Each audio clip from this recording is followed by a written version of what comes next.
Hi everyone, welcome back to the Empty Pantry, where we turn tight budgets into tasty meals. I'm Amy, and today we're going to do some frugal cooking, but with a twist. We all love a good meatloaf, but sometimes we want to mix things up a little bit. So today I'm going to share with you 4 alternative meatloaf recipes that are definitely not your grandma's. We've got some exciting spins on meatloaf today. A turkey stuffing meatloaf, a Mexican meatloaf, a cottage cheese meatloaf, and a cheesy meatloaf. They're all packed with flavor, easy to prepare, and most importantly, easy on the wallet. So hit subscribe and let's get cooking. Our first recipe is the turkey stuffing meatloaf. It's a dish that brings the comfort flavors of Thanksgiving into a simple everyday meal. It's also a fantastic way to use ground turkey, which is often less expensive than using ground beef. It also uses a full box of a stuffing mix, which adds bulk and flavor to this meatloaf. So that's where we're going to start, is with our box of stuffing. So 1 full box of stuffing. So this is the type that you just add a couple of ingredients to, like water. It already has the seasoning packet in it. So just dump that all in one bowl. And then you're going to add chicken broth to the stuffing mix, whatever the liquid that is called for on the box. So in my case, it was 1.5 cups. I just put the broth over the breadcrumbs or the stuffing mix, and then I'm just going to stir that around to make sure that all the bread is in the liquid. And then this is the best part. You actually wait 5 minutes. So go ahead, take a little break. Okay, break's over. The stuffing has absorbed the liquid, so it's, softer now. We're going to add in half of an onion that's been minced up. And then we're going to add 1 stalk of celery that has been minced up. So this is really looking like a very traditional stuffing. And then 1 pound of ground turkey. And we're going to also add a little bit of Worcestershire sauce, about 1 tablespoon, depending on how much you like. I just kind of put it in there. So about 1 tablespoon. That's going to add kind of a depth to the turkey. It kind of helps the turkey, since it does tend to be, especially the turkey breast that's ground up, tends to be not very flavorful. This adds a good amount of flavor to it. And then a little bit of salt and pepper, not too much because the stuffing mix also had salt in it. And then you could put an egg in here. Mine held together just fine with no egg, but you could definitely put an egg in there if that's what you would like to do. And then once all of our ingredients are together, we're going to mix it up really, really well. Make sure that everything is really well incorporated. And this is where we'll see if that egg is necessary. If it's not really holding together, then go ahead and throw an egg in there. And then we're going to get our loaf pan, and then don't forget to spray it with some cooking spray. So I'm just making sure that I get all of the corners and edges, and then pour that meat mixture into your little loaf pan, making sure you get it all nice and mashed down there. You don't want air bubbles in there. Into the oven it goes at 375 for an hour. So technically you get another break at this point. So after an hour, you're going to take it out, and we're just going to set and let it rest for a few minutes while we finish the rest of dinner. I'm going to be making some gravy, and I'm going to show you guys a really easy way to make gravy. So I'm going to start with some broth. I'm actually using bone broth, so it's a little bit darker. 2 cups of bone broth, and then 2 tablespoons of cornstarch in the pan. The fire is off. And so I'm mixing up that cornstarch until it is completely dissolved before I turn on the heat. So once I have no lumps in there, I'm going to turn the heat on. And then once I turn the heat on, I am going to stand there and I'm going to keep on whisking it and making sure that I'm getting all the way down to the bottom. This will help so you don't have a lumpy gravy. So you're just going to keep on going until that gravy starts to thicken up. And then to test it, we're actually going to use a spoon, and we're going to turn it over and just run your finger through the gravy. If it holds a line, it's a good consistency. You don't want it pasty, so that's the little test. Also taste it, see if it needs any salt and pepper, and there is your nice little gravy that is perfect for going over this meatloaf. And then I served it with some mashed potatoes, so it's very Thanksgiving-like. So when you're in the mood for Thanksgiving dinner but don't want to go to all the effort, you do want the taste, this is the perfect recipe for those type of nights. The turkey stuffing meatloaf. Next up, we're adding a little spice to the classic meatloaf with our spicy Mexican meatloaf recipe. This version is all about bold flavors and it features the key ingredient salsa, so you get to pick how spicy you want it. It's fun and flavorful, it's a twist on traditional meatloaf, it's perfect replacement for a taco night meal, or anytime you're craving something with a little bit of a kick. So starting with 1 pound of hamburger, and then we're going to add 2 eggs into the mixture, and then a little bit of salt and pepper, about half a teaspoon of each of those, and then 1 cup of breadcrumbs. And the next ingredient is salsa. So you can pick how spicy you want this. I picked a mild just so that everyone was happy that was eating this. And then I poured about 75% of the jar in there, just getting it a little bit moist and be able to mix that. I want to save a little bit for the top. So after that salsa goes in, I'm just mixing it, making sure that's well incorporated. Now, using your hands for this is much easier than using a spoon. A spoon took a lot longer. I just didn't have any gloves on hand, so I didn't use my hands for this one. I was just using a wooden spoon. You'd see I added a little bit more salsa because I felt it needed a little bit more in the mixture. So once that's all mixed up, we're going to get our loaf pan ready. So by getting it ready, I mean spraying some like Pam or cooking spray into the loaf pan so that the meatloaf is not sticking to it when you're done, because you bake it for so long, it definitely could really leave a mess in your pan if you didn't spray that cooking spray.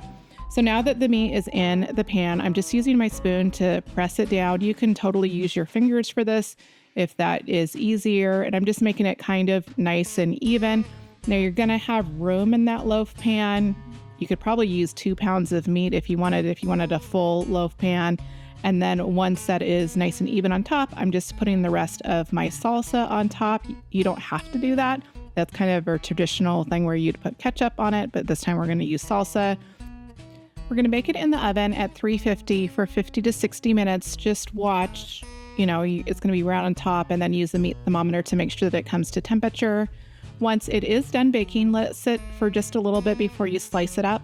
We serve it with tortilla chips, and then I kind of dip the chips in the meatloaf, which is really, really good. And we've been eating it like that for years. So there you have the spicy Mexican meatloaf. Cottage cheese and meatloaf. I know it sounds unusual, but trust me, it works.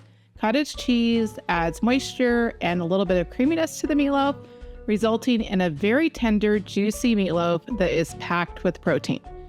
The cottage cheese meatloaf is a great option if you're looking for a way to use up any leftover cottage cheese in your fridge, and it is sure to become a new family favorite.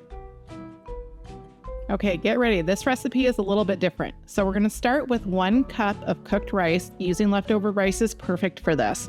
So we're gonna start, I had to cook it because I didn't have any leftover rice. So 1 cup of leftover rice, and then I'm gonna add 1 pound of hamburger to the mixture. So the rice is acting as my, filler for it. 1 pound of good hamburger. And then I'm gonna do 1 cup of cottage cheese. So there's that key ingredient, adding a little bit of extra protein to it. It does add a lot of moisture to it. And then 1/4 cup of minced celery, a 1/2 cup of minced onion. I made those bits really, really small. And then 1/4 cup of minced bell pepper. You could use a red bell pepper as well. I used a green one because that's what I had. And then 2 eggs, classic meatloaf recipe, right? With the 2 eggs. And then I'm gonna mix that together with 1 cup of milk, another odd ingredient, extra protein, extra moisture, and then a little bit of salt, probably like 1/4 teaspoon. You can kind of do that to your preference. If you like more salt, then you could add more salt. The next ingredient is going to be 1 teaspoon of mustard. I use Dijon mustard because that's what I had. And then we're going to add 1 tablespoon of melted butter. So another kind of unusual ingredient for a meatloaf.